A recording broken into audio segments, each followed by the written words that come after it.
Além de perderem tudo para as águas, muitos gaúchos tiveram suas casas saqueadas e foram violentados por estarem à deriva. Inclusive, durante os resgates, a situação era de muita insegurança. Rosemary conta como foi a insegurança na calamidade do estado e sobre perder 12 anos de trabalho para os saques em sua casa durante as enchentes no Rio Grande do Sul. Fazia uma semana que tinha acontecido a enchente e a gente começou a conseguir entrar na casa de Caico para ver, né, a situação, se estava baixando ou não.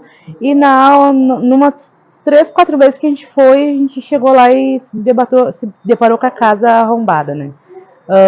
Levaram minhas coisas, eletrodomésticos, TVs, videogame.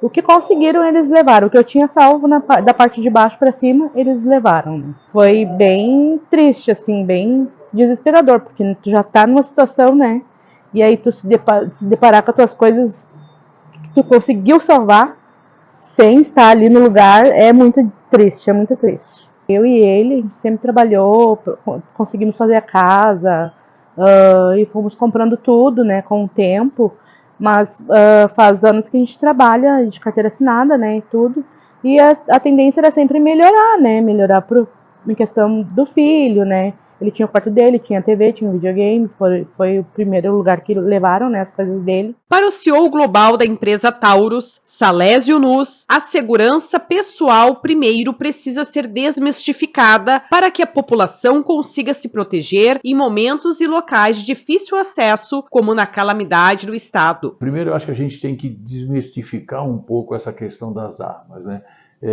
Historicamente, e pelos registros que nós temos de armas vendidas no Brasil, 30% das armas que são vendidas no Brasil são vendidas para a defesa. E 70% são vendidas ou para a caça, ou para o esporte do tiro, ou para o colecionamento, né, para a coleção. Isso são dados dos sistemas de registros de arma de fogo. E é evidente que essa questão das cheias aqui no Rio Grande do Sul, dessa catástrofe que nós enfrentamos aqui, e que tivemos, e que você é gaúcha, você sabe o que nós passamos aqui no Rio Grande do Sul, afetou sobremaneira a rotina das pessoas, né? A maioria, o São Leopoldo, 80% da população foi atingida pelas cheias, tiveram que se deslocar das suas residências, enfim. E em situações dessa natureza, a violência aumenta também. Qualquer ato inseguro aumenta a insegurança da população. E, obviamente, a gente viu isso nos jornais, nas revistas, as pessoas tentando proteger aquilo que tinha sobrado das enchentes. Então, óbvio que houve uma procura para poder proteger o patrimônio, proteger a família, né? Muitas das pessoas não saíram das casas, ficaram no andar superior das casas, mas ficaram à mercê. Por quê? Porque a segurança pública não chegava lá. E assim, quando a gente fala de segurança pública, o que aconteceu aqui em São Leopoldo é um exemplo do que acontece todos os dias no Brasil, né? Nós temos sítios aqui no Rio Grande do Sul, em todo o país, nós temos regiões que ficam a 40, 50, 1, 2 horas da primeira delegacia de polícia.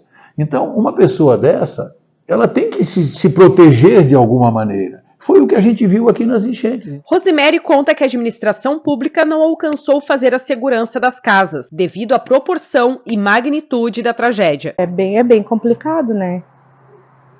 Praticamente não se teve muita segurança para dizer assim, a gente está seguro, eles estão lá. Não teve muito acompanhamento assim. Ali em torno do local ali onde o pessoal entrava nos caicos e descia, e tinha corpo de bombeiro, tinha a guarda ali, né, fazendo monitoramento, mas no bairro em si, no meio da água em si, não teve, né, então ficou tudo à vontade. Salésio afirma que cidadãos que puderam fazer a segurança própria durante as enchentes também foram essenciais para apoiar vizinhos e parentes. A nossa polícia no Rio Grande do Sul, ela tem as suas embarcações, mas ela não foi construída para atender uma calamidade como essa. Quer dizer, os barcos eram insuficientes, por isso que a gente precisou de tantos voluntários e tudo mais. Então, numa situação como essa, as pessoas tentam se proteger da melhor forma possível, né? E, obviamente, que a arma, numa situação dessa, é uma maneira de se proteger. Às vezes, a última que ele tem à disposição dele, né? A solidariedade das pessoas é muito grande. Então, a gente via, por exemplo,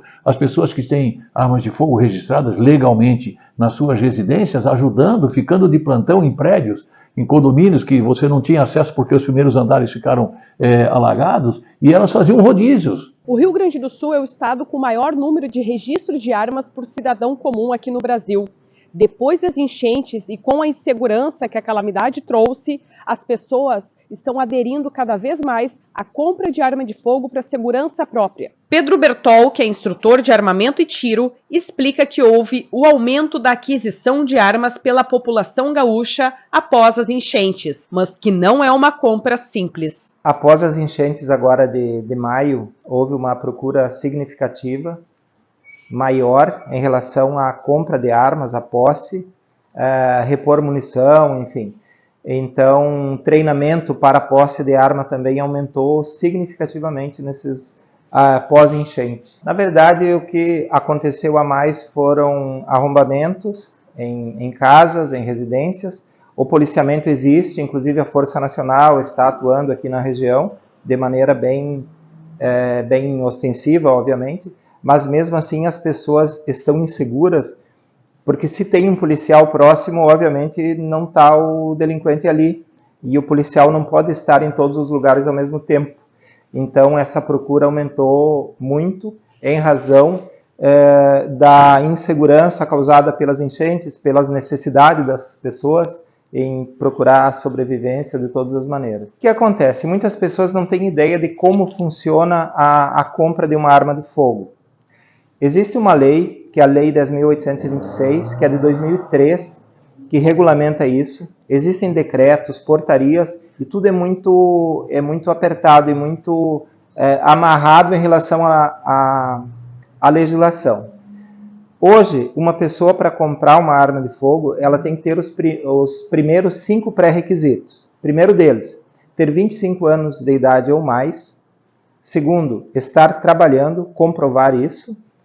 Terceiro, realizar uma avaliação psicológica com um psicólogo credenciado pela Polícia Federal, não pode ser um psicólogo amigo ou qualquer. Tem que fazer uma avaliação técnica com um instrutor de tiro também credenciado pela Polícia Federal. E esse instrutor ele é auditado em determinados de tempos em tempos, enfim, vem um policial federal no clube onde está sendo realizada a avaliação para verificar se o instrutor está aplicando a avaliação no aluno exatamente como prevê a instrução normativa da Polícia Federal. E o quinto e mais importante pré-requisito é não estar respondendo nenhum inquérito ou processo criminal.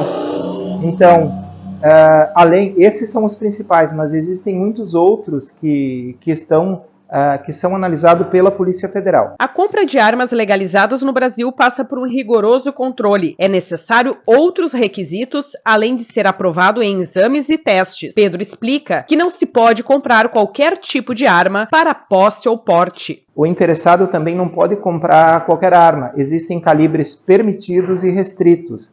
Então está muito relacionado aos calibres permitidos, que são revólveres, pistolas, enfim, espingardas. A posse de arma é aquela autorização que a pessoa tenha para ter o bem dentro de sua casa. Então ele vai comprar arma, ele vai possuir aquilo dentro da sua casa, do seu apartamento, do seu terreno. Ele não pode sair com ela para a rua. O porte de arma é um documento bem mais difícil em razão da necessidade que a legislação impõe, que a pessoa tem que provar que realmente tem uma profissão que necessita uma arma de fogo consigo, ou que ela esteja sendo ameaçada de morte. Nesses casos, ela pode solicitar o porte de arma.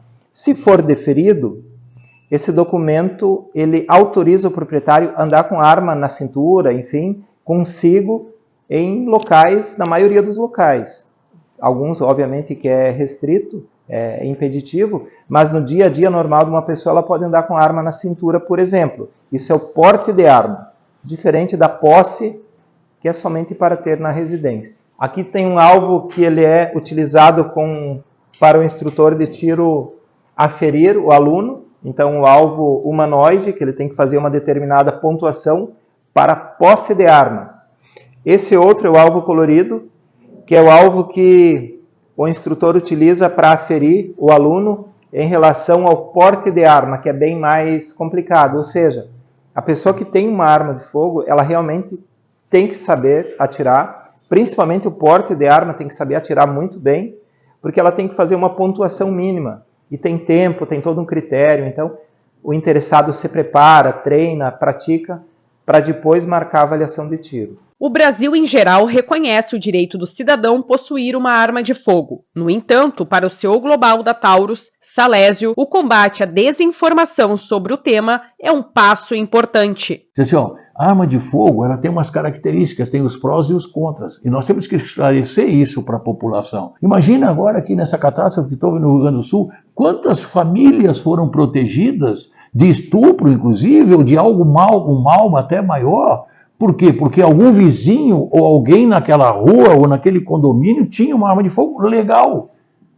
Porque assim, o que nós temos que combater é a arma de fogo ilegal. Quando você dá a informação para as pessoas, a pessoa tem a informação. E não significa que ela vai se armar, pelo contrário. Ela vai tomar a decisão correta.